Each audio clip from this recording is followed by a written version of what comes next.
అందరికీ నమస్కారం.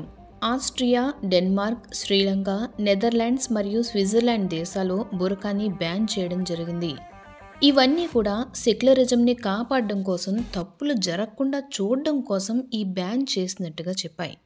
మన మతం ఏదైనా దాంట్లో ఉన్న సాంప్రదాయాలని మిగతా మతాల వాళ్ళు గౌరవించాలి. ఇది మత సామరస్యాన్ని చాటుతుంది. కానీ ఏదైనా తప్పు జరిగే అవకాశం ఉన్న చోట అవసరాన్ని గుర్తించి ఆ ఆచారాలని పక్కన పెట్టే చర్యలు కూడా తీసుకోవాలి. లేదంటే మత సాంప్రదాయాల ముసుగులో తప్పులు జరిగే అవకాశం చాలా ఎక్కువ. ఇందుకోసమే పలు దేశాలు బురకాని బ్యాన్ చేయడం జరిగింది. రీసెంట్గా జరిగిన కొన్ని సంఘటనలు చూస్తే మీకు కూడా ఇది సరైన నిర్ణయం అనిపించక మానదు. ఎందుకంటారా? అయితే ఈ వీడియో చివరి వరకు చూసేయండి. మొదటగా ఓల్డ్ సిటీలో జరిగిన విషయం తెలుసుకుందాం. రీసెంట్గా జరిగిన ఎన్నికల్లో ఓటింగ్ జరిగే సమయంలో కొంతమంది బురకా వేసుకుని ఉన్నారని, ఓటింగ్ చేసేటప్పుడు వాళ్ళని సరిగా చెక్ చేయట్లేదని అక్కడ ఉన్న బీజేపీ పార్టీకి చెందిన వాళ్ళు ఎంపీ క్యాండిడేట్ అయిన మాధవీలతకి ఇన్ఫర్మేషన్ ఇవ్వడంతో ఆవిడ పోలీస్ స్టేషన్కు వచ్చి బురకా తీసి వాళ్ళ ఐడితో పోల్చే ప్రయత్నం చేస్తూ ఉంటే ఆవిడ మీద కేసులు పెట్టారు. To show their face for an ID check, and therefore the charge against her was that she was doing religious profiling, that the firebrand candidate from Hyderabad was asking burqa-clad Muslim women, I'll run the pictures ladies and gentlemen, at a polling booth. When I got a complaint that our agent has come out and called us that madam, nobody is asking for their veil to be opened and they're not checking with the ID card. So there was a lady police. I requested her that kindly you do this. Then she was reluctant and she's denied to do that. She said, I am not instructed to do so. ఒక MP అభ్యర్థిగా polling స్టేషన్లో polling సరైన రీతిలో జరుగుతోందా లేదా అనేది తెలుసుకునే హక్కు రాజ్యాంగం ప్రతి అభ్యర్థికి కల్పిస్తోంది. అది హిందూ అయినా, ముస్లిం అయినా, క్రిస్టియన్ అయినా.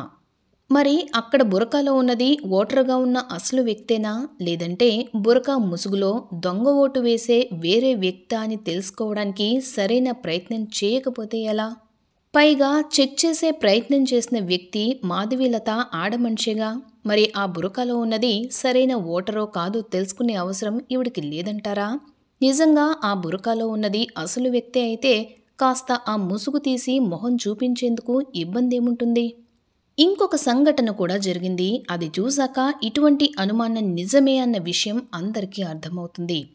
సెంబల్ ఎల్ఎస్ కాన్స్టిట్యుయెన్సీలో 40 ఏళ్ల ఒక ముస్లిం మహిళ ఓటర్ స్లిప్తో ఒక 12 ఏళ్ల ముస్లిం అమ్మాయి చేత ఓటు వేయించే ప్రయత్నం జరిగింది.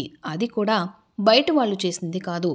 సామీం అహ్మద్ అనే ప్రిసైడింగ్ ఆఫీసర్ ఆ పాప చేత దొంగ ఓటు వేయించే ప్రయత్నం చేశాడు అనేది ఆరోపణ.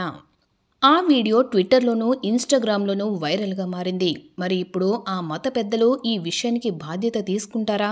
సెక్యులరిజం పేరుతో నోటికి వచ్చింది మాట్లాడేవాళ్ళు దీనిని ఎలా సమర్థిస్తారు?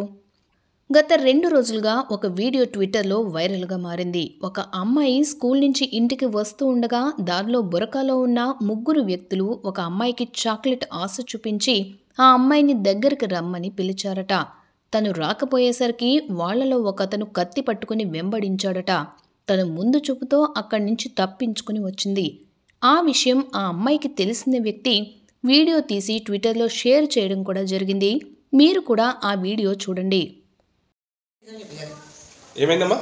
సార్ నేను స్కూల్ నుంచి ఇంటికి పోయేటప్పుడు అక్కడ పెద్ద గ్రౌండ్ కాడ 3 ఉండే బురకా వేసుకుని. ఇక్కడ ఎంఎస్ ఫారం బురకా వేసుకున్నారా? అవును సార్. అయితే నేను భయపడలే ముందు. ఎంతమంది ఉన్నారు sir? 3.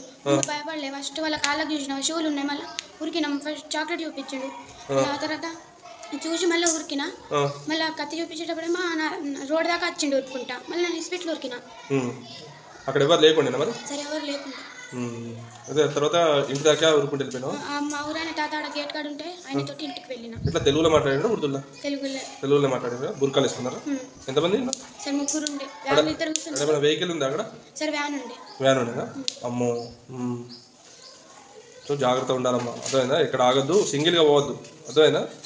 So this is going on, ఇది జరుగుతుంది. పేరెంట్స్ అందరూ కూడా జాగ్రత్తగా ఉండాలి. ఈ వీడియో కింద కామెంట్స్లో ముస్లిం వ్యక్తి చేసిన కామెంట్స్ కూడా చదవండి. నిజంగా మీకు దమ్ముంటే ప్రూఫ్ చూపించండి. ఆ బురకాలో ఎవరున్నారో. బజార్లో బురకాలు బోల్డ్ దొరుకుతాయి. తెలుగు స్టేట్స్లో ఎన్నికలు జరుగుతున్నాయిగా. సో అందుకే ముస్లిమ్స్ని బద్నాం చేసే ప్రయత్నం ఇది. ఇలాంటి వేషాలు వీళ్ళు ఎప్పుడూ వేస్తూనే ఉంటారు. ఒకతను బురకాలో ఉన్నది ముస్లిమ్స్ కాదు అని చెప్పే ప్రయత్నం కూడా చేస్తున్నారు. ఇక ఇప్పుడు ఇంకొక కామెంట్ చూద్దాం.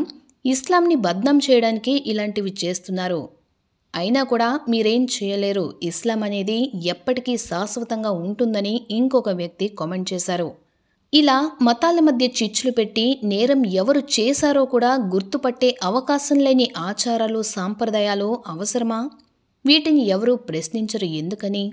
హిందువులు పెట్టుకునే బొట్టు మీద కవిత్వం రాసిన వాళ్ళు ఆ బొట్టే స్త్రీని అణచివేస్తుంది అనేవారికి ఇటువంటివి ఎందుకని కనిపించవు? 2017లో ఆస్ట్రియా, 2018లో డెన్మార్క్, 2019లో శ్రీలంక మరియు నెదర్లాండ్స్, 2021లో స్విట్జర్లాండ్ దేశాలు బురకాని బ్యాన్ చేయడం జరిగింది. ఇవన్నీ కూడా సెక్యులరిజంని కాపాడడం కోసం, తప్పులు జరగకుండా చూడడం కోసం ఈ బ్యాన్ చేసినట్టుగా చెప్పాయి. మరి భారతదేశంలో కూడా బురకాని బ్యాన్ చేస్తే ఎలా ఉంటుంది? ఎందుకంటే మనది కూడా సెక్యులర్ కంట్రీనే కదా. చట్టం అందరికీ సమానంగా వర్తిస్తేనే అది ప్రజలని రక్షిస్తుంది, లేదంటే అదే చట్టం ప్రజలని భక్షిస్తుంది. ప్రతి విషయంలోనూ అభివృద్ధి చెందిన దేశాలతో పోల్చి అక్కడి వారు ఏది చేస్తే భారతదేశంలో కూడా అదే చేయాలని డిమాండ్ చేసేవారో ఇటువంటి వాటి గురించి ఎందుకని నోరు మెదపరు? మతం ఉన్నది మనిషిని బతికించేందుకు, అంతేకాని ఆ మతాన్ని అడ్డుపెట్టుకుని తప్పులు చేయడానికో తప్పించుకుపోవడానికో కాదు.